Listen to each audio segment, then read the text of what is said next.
En este capítulo, un arma mortal es preparada para acabar con la príncipe Tubepa, mientras Zerrianich continúa demostrando su increíble progreso con el Nen.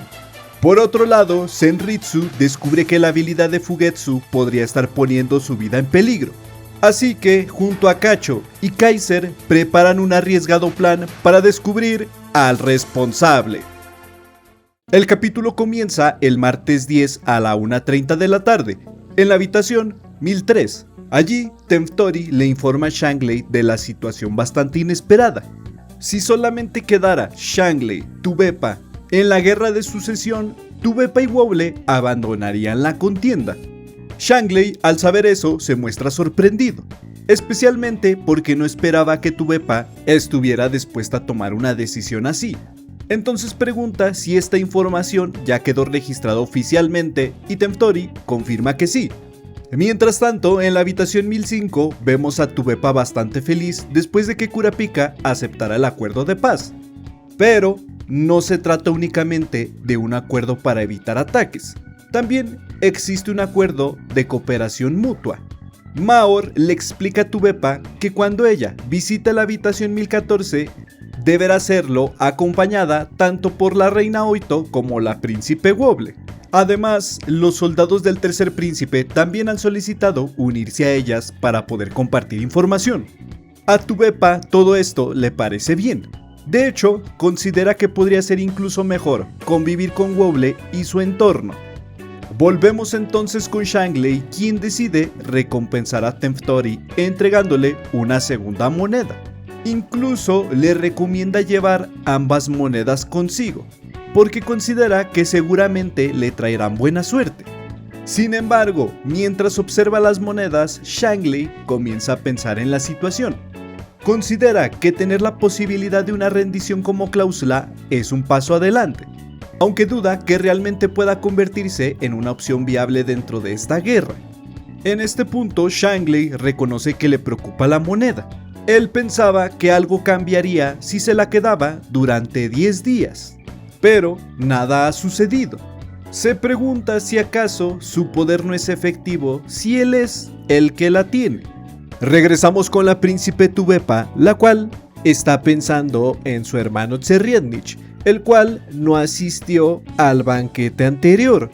Eso quiere decir que la cooperación con él no está en sus planes. También reconoce que el ejército de Benjamín la tiene en la mira. Tubepa espera que con este acuerdo con Shangley y Wowle, Benjamín dirija su atención hacia Shangley. Por lo tanto, le ordena a sus guardias que en el próximo entrenamiento intenten remarcar cercanía con los guardaespaldas de Shangley y que sean demasiado obvios para que los soldados de Benjamín lo noten. Mientras esto sucede, vemos a Rihan, uno de los soldados de Benjamín, el cual permanece observándola detenidamente. En ese momento nota algo extraño. Detrás de la novena príncipe aparece una sombra, y cuando se materializa, Rihan reconoce que se trata de la bestia guardiana espiritual de Tubepa. Lo que llama su atención es el momento en el que apareció, ya que parece haber surgido justo después de que Tubepa firmara el tratado de paz. Por eso comienza a preguntarse si realmente se trata de una coincidencia.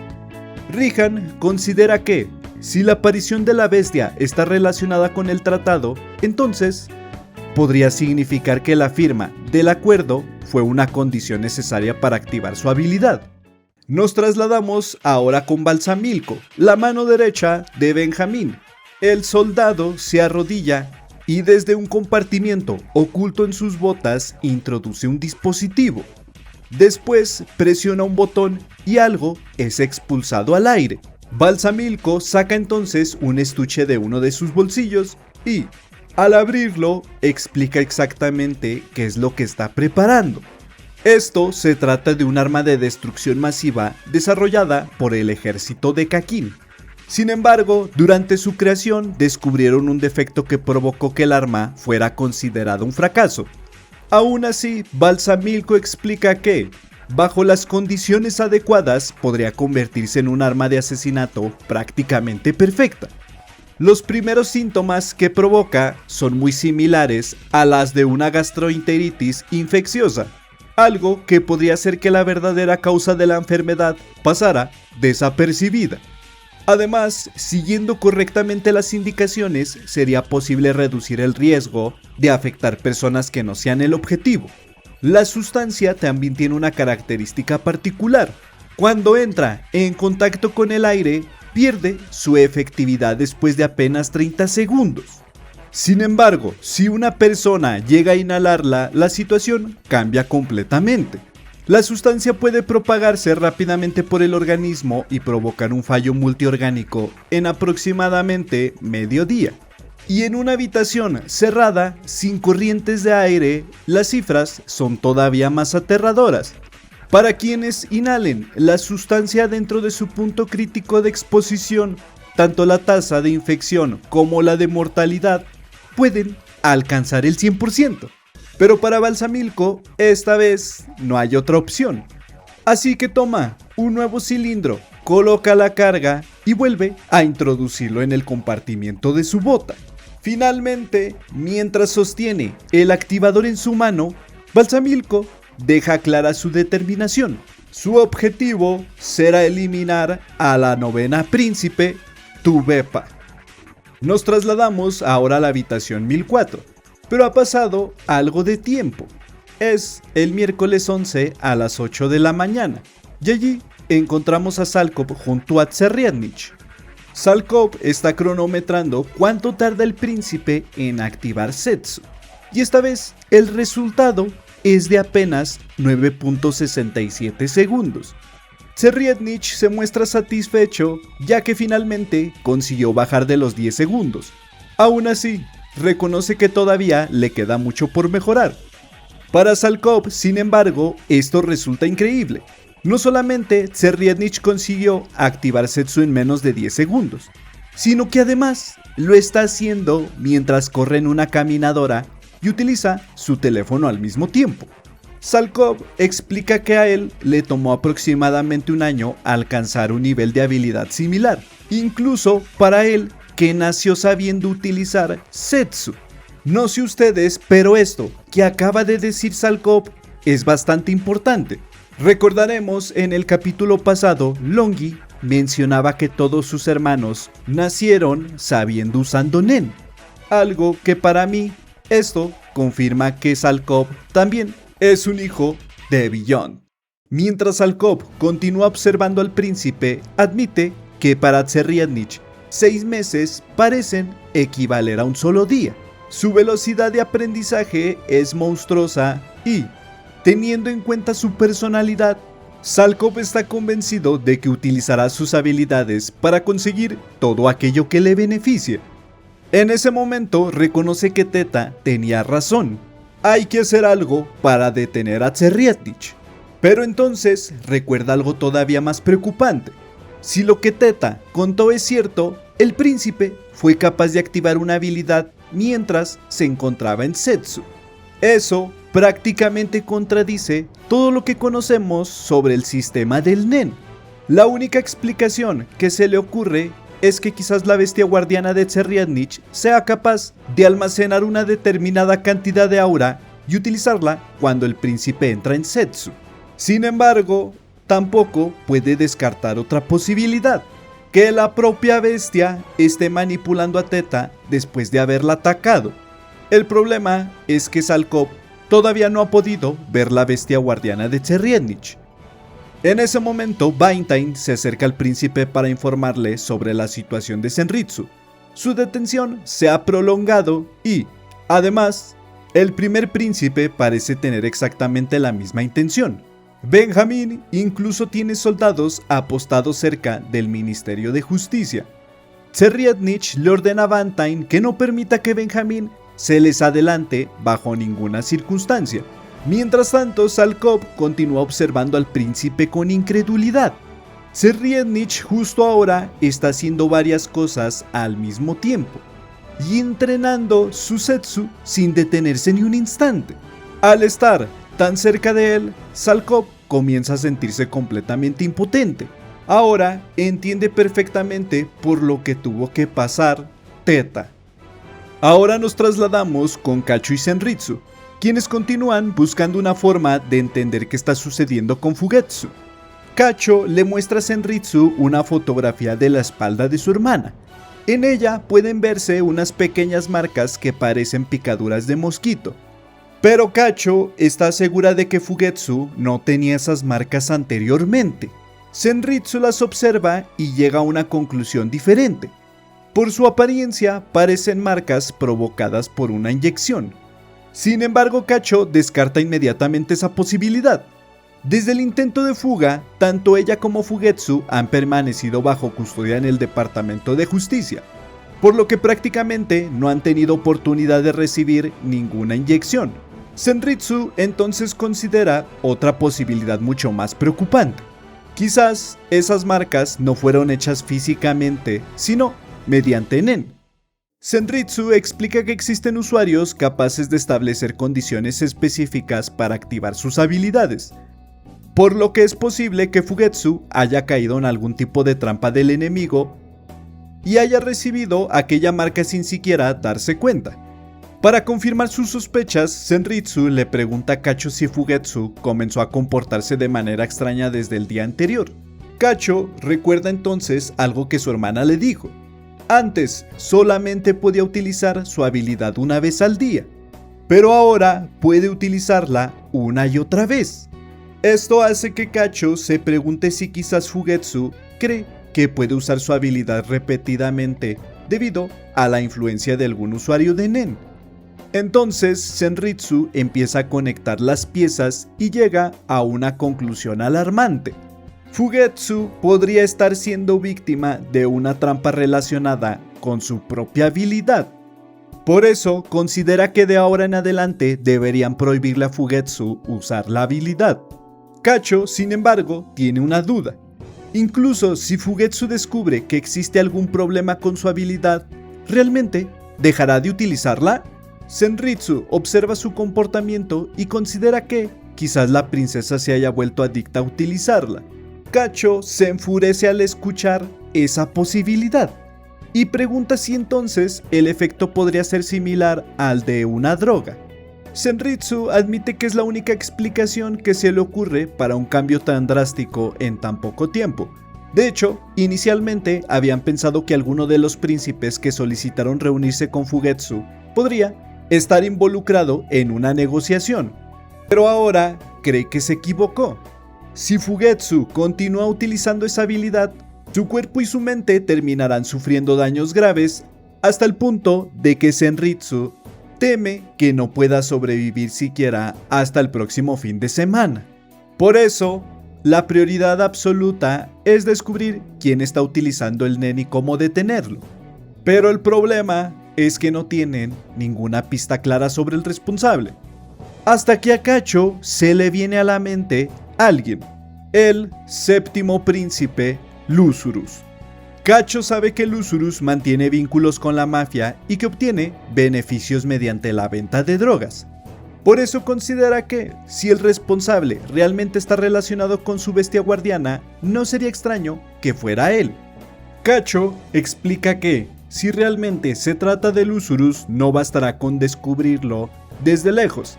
Tendrá que encontrarse con él en persona para comprobar qué está sucediendo. Y, sobre todo, encontrar una forma de detenerlo. Senritsu reconoce que sería extremadamente arriesgado, así que necesitarán un plan antes de acercarse al séptimo príncipe. Kacho entonces menciona lo que han descubierto sobre la habilidad de Fugetsu. Durante sus pruebas, la princesa intentó averiguar hasta dónde podía llegar el misterioso túnel que genera su poder. Por ejemplo, cuando intentó utilizarlo para llegar fuera del barco, la habilidad no funcionó. Sin embargo, descubrieron que Fugetsu puede hacer aparecer una puerta en lugares que haya visitado anteriormente.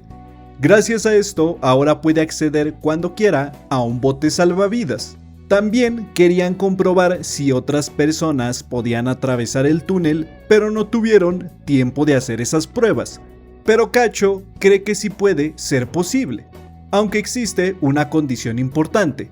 La puerta debe cerrarse cuando Fugetsu entre al túnel durante la trayectoria de ida y, posteriormente cuando ella vuelva a utilizarla durante el regreso. Es decir, las personas tienen que entrar y salir antes de que entren Kacho y Fugetsu.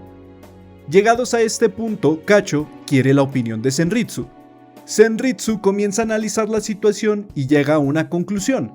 Si realmente quieren continuar con este plan, necesitarán más ayuda. En particular, necesitarán a alguien capaz de cargar al príncipe Lúzurus hasta el bote salvavidas, mientras se encuentra inconsciente por el efecto de la flauta de Senritsu. Kacho considera que la opción más sencilla sería conseguir que el propio Lúzurus colaborara con ellas, pero no cree que el príncipe sea tan ingenuo como para aceptar algo así. Por ahora, Kacho tiene claras varias posibilidades para deshacerse de él, como envenenarlo o estrangularlo directamente, pero Kaiser interviene y descarta ambas opciones. Para él existe una alternativa mucho mejor: hacer que la muerte parezca un accidente.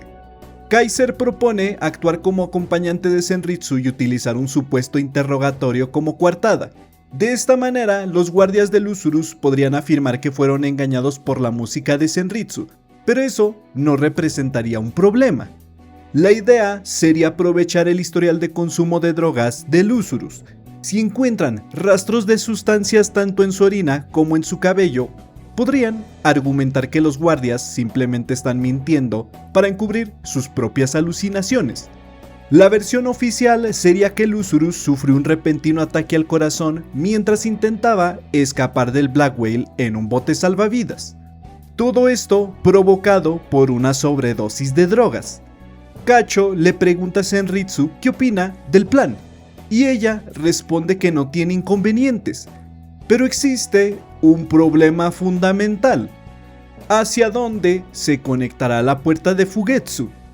Kacho explica que quieren utilizarla para llegar hasta la habitación del séptimo príncipe, pero para que Fugetsu pueda abrir una puerta hacia un lugar determinado, como nos dijeron anteriormente, primero tiene que haber estado allí. Kaiser entiende que esto complica bastante las cosas, así que comienza a pensar en una manera de conseguir que Fugetsu visite las habitaciones de otros príncipes sin levantar sospechas. Kaiser explica que sería conveniente que Fugetsu pudiera visitar también las habitaciones de otros príncipes. De esta manera, además de ampliar los lugares a los que podrían acceder mediante su habilidad, tendrían más opciones para utilizar el túnel en futuras estrategias. Kacho entiende la lógica, pero surge otra dificultad: ¿cómo conseguir que los demás príncipes acepten recibir a Fugetsu? Entonces a Kaiser se le ocurre una idea. Podrían decirles que Fugetsu está entregando cartas que contienen el testamento de la fallecida Príncipe Kacho.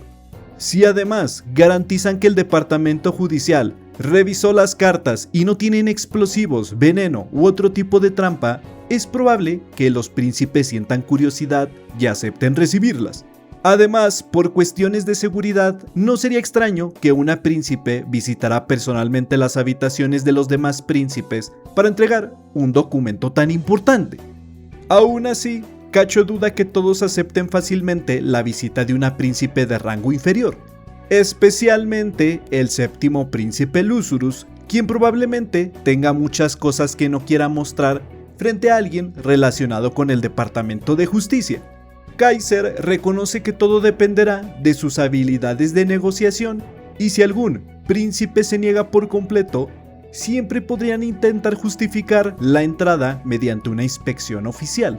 Por eso, Kaiser le pide a Kacho que convenza a Fugetsu de participar en el plan. En ese momento, Kaiser aprovecha para preguntarle a Senritsu si le había contado lo que siente por ella. Senritsu responde que sí y que su mensaje le quedó bastante claro. Sin embargo, Senritsu vuelve a preguntarle a Kaiser si realmente está seguro de ayudarlas y de poner todo en juego, porque una vez que comiencen con este plan ya no habrá vuelta atrás. Kaiser responde que sí, pero también deja algo muy claro: no está haciendo esto por sus sentimientos hacia Senritsu. Simplemente dice que lo ideal sería que Fugetsu llegara al trono y utilizara su posición para cambiar el sistema. Senritsu escucha sus palabras, pero no percibe ningún cambio en los latidos de su corazón. Por eso no puede determinar cuáles son realmente sus intenciones. Kaiser podría estar diciendo la verdad, pero también podría estar trabajando para el enemigo. Es por eso que Senritsu considera que, incluso si alguien estuviera manipulándolo, todavía podrían utilizarlo para proteger a Fugetsu. Así que, por ahora, lo mejor es continuar con esta relación y mantenerse alerta. El tiempo continúa avanzando. Kaiser y Fugetsu comienzan con el plan de entregar personalmente las cartas que Kacho dejó antes de morir. El primer destino es la habitación del primer príncipe, Benjamín. En el control de acceso, Kaiser solicita una audiencia y explica que Fugetsu viene a entregar personalmente una carta de Kacho. Les informan que las cartas ya fueron revisadas y que no hay riesgo de que pase algo malo. Aún así, uno de los soldados propone simplemente recibir la carta y entregársela al mismo a Benjamín. Kaiser se niega. Explica que podría tratarse de una declaración formal relacionada con la sucesión del trono, por lo que no será apropiado invalidar los últimos deseos de la príncipe fallecida entregándosela a otra persona. Después de comunicarse con Benjamín, reciben autorización para entrar.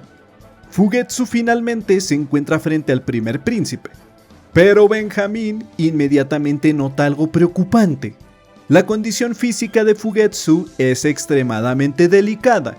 Fugetsu le agradece a su hermano por recibirlos y procede a acercarse a entregarle la carta. Sin embargo, cuando lo está haciendo, la bestia guardiana espiritual de Benjamín aparece sobre él y comienza a rugir. En ese instante, los espíritus que rodeaban a Fugetsu desaparecen por completo. Benjamín analiza la situación y considera que aquello parece una especie de maldición de bajo grado dirigida contra alguien física y mentalmente debilitado. No cree que esto sea obra de la propia bestia de Fugetsu ni tampoco un simple truco. Incluso llega a pensar que quizás Fugetsu cayó en la desesperación después de perder a Kacho. De ser así, el propio Benjamín no cree que Fugetsu dure más de 10 días. Después de esto, Benjamín recibe finalmente la carta. Kaiser le pide que la abra y explica que él mismo actuará como testigo en caso de que contenga información relacionada con la sucesión. Benjamín comienza a leerla y, al menos inicialmente, considera que su contenido parece bastante normal. Mientras revisa la carta, aprovecha para preguntarle a Kaiser si ya encontraron a Muse. Muse, para quien no lo recuerda, era el soldado encargado de vigilar a la príncipe Camila, pero nosotros ya sabemos que la príncipe Camila acabó con Muse. Kaiser responde que todavía no han encontrado nada, aunque menciona que todavía existe la posibilidad de registrar por la fuerza las habitaciones de los príncipes. Benjamín considera que esa opción no serviría de mucho por ahora, debido a la disputa existente entre las autoridades militares y la realeza. Además, el caso todavía no puede considerarse una crisis nacional, por lo que no se cumplen las condiciones necesarias para imponer una ley marcial. Kaiser coincide con él, aunque internamente se muestra satisfecho. Después de todo, acaba de confirmar algo importante sobre Benjamín. De hecho, le parece muy conveniente lo fácil que es sonsacar a Benjamín. Mientras él estaba leyendo la carta distraído, pudo sacarle varias cosas.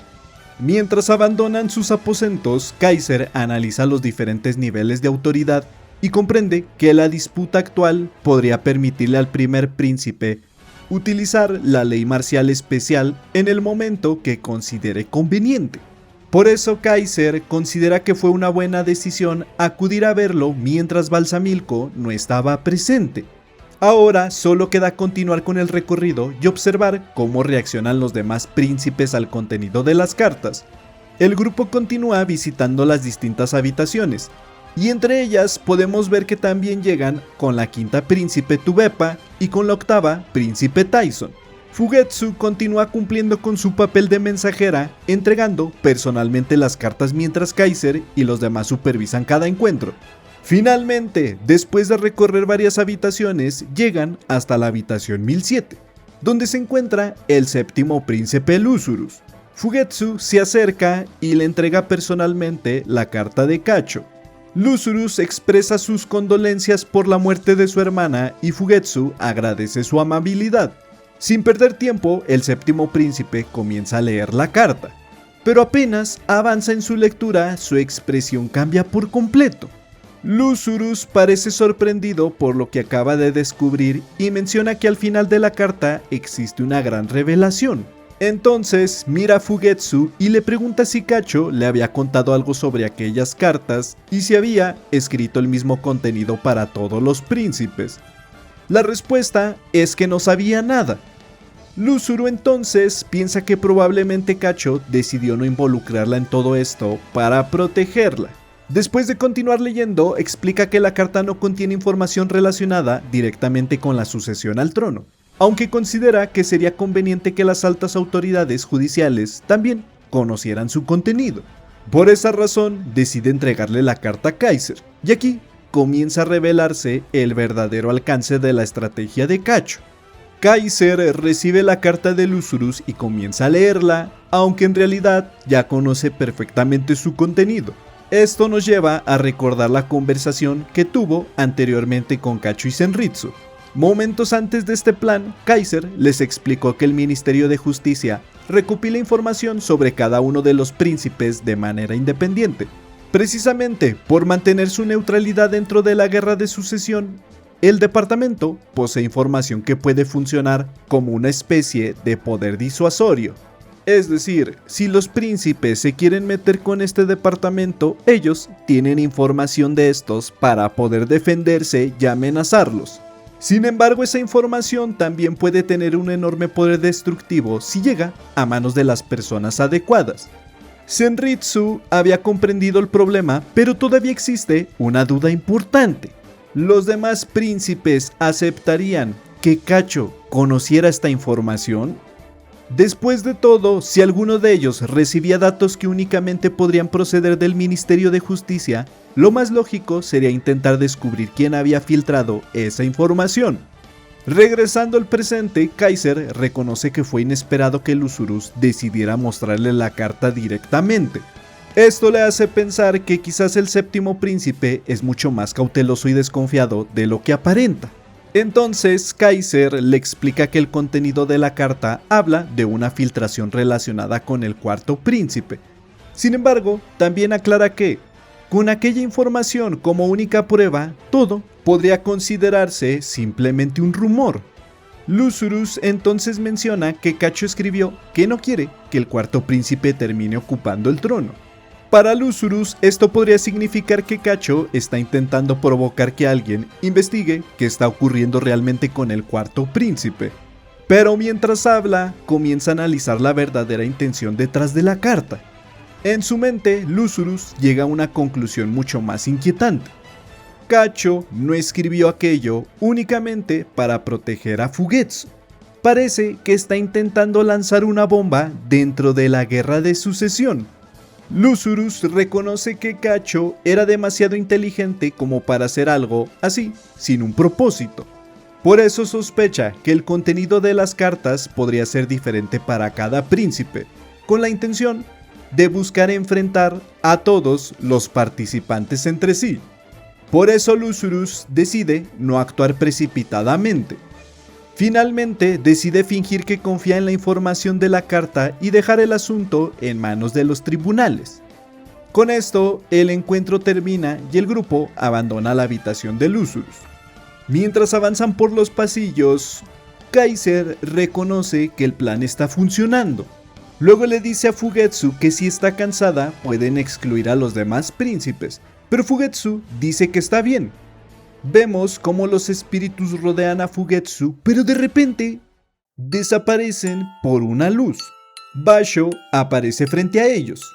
Se dirige a Fugetsu y le dice si puede darle un momento de su tiempo.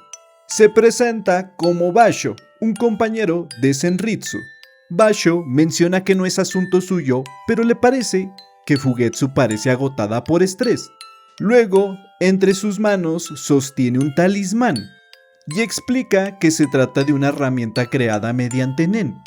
Su habilidad se activa incorporando determinadas palabras de invocación, como aquellas relacionadas con la luz, la curación o la purificación. Además, añadir una palabra relacionada con una estación del año puede aumentar todavía más su efectividad. Por eso, Basho le entrega el talismán a Fugetsu y le recomienda que lo conserve consigo durante un tiempo. Fugetsu agradece el gesto y Basho explica que, gracias a su talismán, los espíritus malignos débiles deberían mantenerse alejados de ella. Sin embargo, también deja claro que esto no solucionará el problema principal. Aunque claro, esto pues no se lo está explicando Fugetsu, no lo está diciendo a nosotros. Mientras no se elimine la causa de su debilidad física y mental, Fugetsu seguirá estando en peligro. Basho confía en que Senritsu conseguirá resolver el problema. Después de entregar el talismán, Basho se retira y Kaiser le agradece con una reverencia y continúa junto a Fugetsu. Por cierto, el mensaje escrito en el talismán es un haiku.